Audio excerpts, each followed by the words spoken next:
This is a hard story to tell. My wife and I were married for 18 years.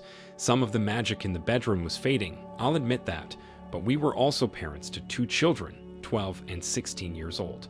In an attempt to rekindle our relationship, I got us a new bed frame and mattress, fit for royalty, along with lingerie for her. She loved it, and it actually did help us relax and have a good time.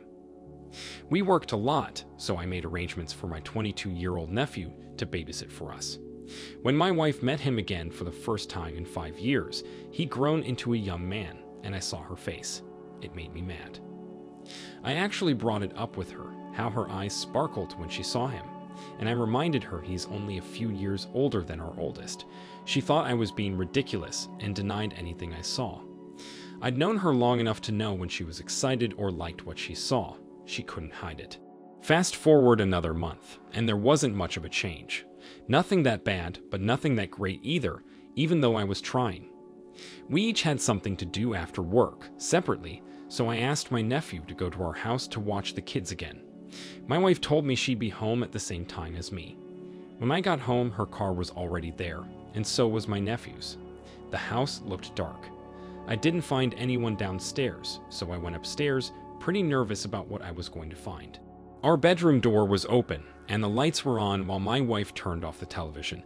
My nephew looked extremely nervous that I was home, seeing him in my bedroom. I asked what was going on, and my wife said nothing. They were just watching television after the kids went to bed. My nephew was silent, looking around the room nervously before he said he had to go. I paid him hesitantly. He had trouble looking me in the eye. After he left, I noticed my wife's undergarments on the floor, nearly under the bed. I asked her if anything bad happened while I was gone, and she was caught off guard by the question, but she just asked what I meant and said no. I was just super uncomfortable laying in bed all night. The next day, I managed to pull myself together with an hour of sleep and sit in my car, ready to leave for work. Before I pulled out, my phone dinged. It was a long message from my nephew. He apologized for having sex with my wife last night. He said he couldn't sleep at all. He felt so bad for what he'd done, and he couldn't forgive himself until I forgave him. The poor kid didn't realize he stole my whole life away from me. Everything I worked for and built with my wife and the mother of my children was gone. I only replied to thank him for telling me, but I was devastated. I couldn't drive, I couldn't move. My wife came out to go to work, and I wouldn't move my car out from behind hers. She expected me to, so she sat in her car, waiting. She was on her phone and got a message from my nephew, telling her he told me what they did. I walked up to her window and could hear her on the phone, calling him a little turd for telling me, when she explicitly told him not to tell me anything. She was freaking out, and when she noticed me standing next to her window, she jumped out of her skin, then started crying. I broke down too because it was hard to look at her. I told her everything we had was done. Over. I started walking back in the house, and she followed me, panicking and crying. She asked me to forgive her for this one mess up. In all the years we were married, she was loyal to me and the mother of my children. She didn't want me to break up our family just because of this one moment of weakness. I told her it wasn't just one moment of weakness. It was a moment she decided she would have sex with my nephew behind my back. It was a choice she made to betray me, her husband of 18 years. I told her I never wanted to see her again. She gave up on us. Our marriage got boring, so she gave up and cheated on me. I was sobbing, which made her sob. I wasn't worried about my ability to move on from this. I was crying for our kids. Their lives were going to change, and it was because of their mom. I was willing to stay with her through thick and thin, no matter what. I would sacrifice and communicate, whatever it took, but it takes two. I told her to get out of the house. She had brought enough change into our kids' lives. The least she could do was leave the house, so they didn't have to move with me. After arguing, she actually agreed but warned me she was going to get custody of them. I didn't argue. I knew I could prove her infidelity and irresponsibility. In addition to that, the court ruled everything should remain as normal for the children as possible, so they continued living with me and going to the same school. My wife had to live with her closest relative for a while, an aunt that didn't know her very well and lived 45 minutes away. The kids were extremely upset. It isn't easy on anyone when a family is broken apart, and each time they spoke on the phone with their mom or saw her in person, it was awkward, and they wanted to know why she broke up with their dad. They told me she would cry when they asked, because there wasn't a good answer, and I knew she felt like a stupid, foolish woman. She eventually gave up carpooling to work in the area, but I think it's because even the people she worked with knew what she did. I became somewhat of a bachelor for the middle-aged women in town, and I couldn't complain. Someone else started watching my kids, but I never told the kids why. OP, I am so sorry your wife gave up your marriage and bond of 18 years to sleep with your nephew. It's extremely disappointing to hear, and I wish she would have thought about the effect it would have on her kids, you, and herself. The whole point in getting married and having children is to find where you want to be for the rest of your life. Surrounded by people you would do anything for, who trust you completely, and some people you actually made and brought into the world. It's a wonderful thing that people should take more seriously. The world has always been broken, but a successful, lifelong marriage shouldn't be as rare as a unicorn. These respectable unions where each spouse puts the other before themselves should be everywhere. If it was so, we would live in a much happier world. The things people have the nerve to complain about are nothing compared to living your life alone or living a beautiful life that's taken for granted until it's gone. Anyways, that's enough for this story. Let's now get into our second story for today. My wife, 36, and I, 37, were married for 10 years, and it was already time for a kitchen renovation. We each earned a decent amount of money, so for her birthday, I thought she'd really appreciate it if I arranged a contractor to come by and start working on it. After that, I did the planning and picked out what I thought my wife would love most.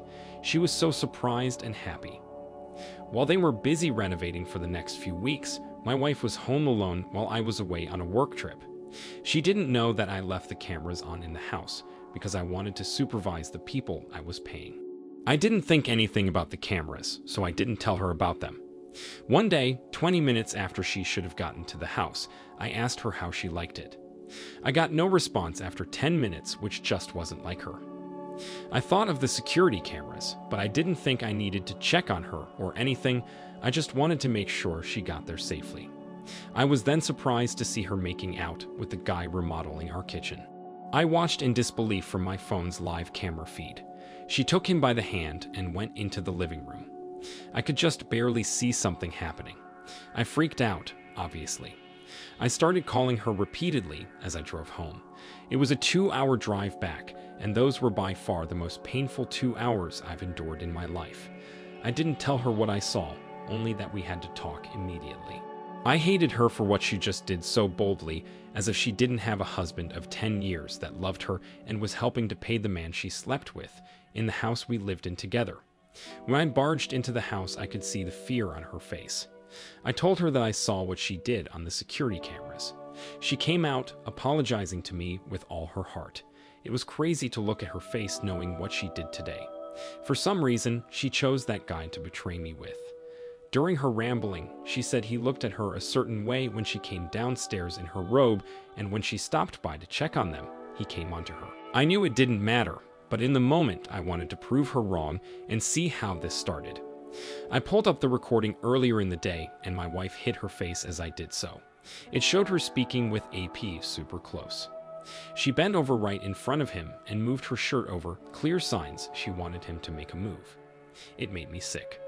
I couldn't believe she didn't think I had the cameras on. I felt like I was watching someone else completely. I hated her. I immediately fired the crew that were working on the house. I told the boss why, and even showed him the recording. He fired AP on the spot. I don't know how I didn't beat the crap out of him. It was great to see him fired, though. I moved back into the house without a kitchen and got started on divorce and telling our families. I had the video evidence, but I didn't have to show it to anyone in the family for them to believe me. After we separated, she called me every day to apologize for cheating, ask how I was doing, and if I needed anything. I'd usually tell her to stop calling me, and that all I needed was a smarter woman. This happened about 3 years ago, and since then, I've been single. I've had a few one-night stands, but nothing serious. I'm not sure when I'll be ready to commit again.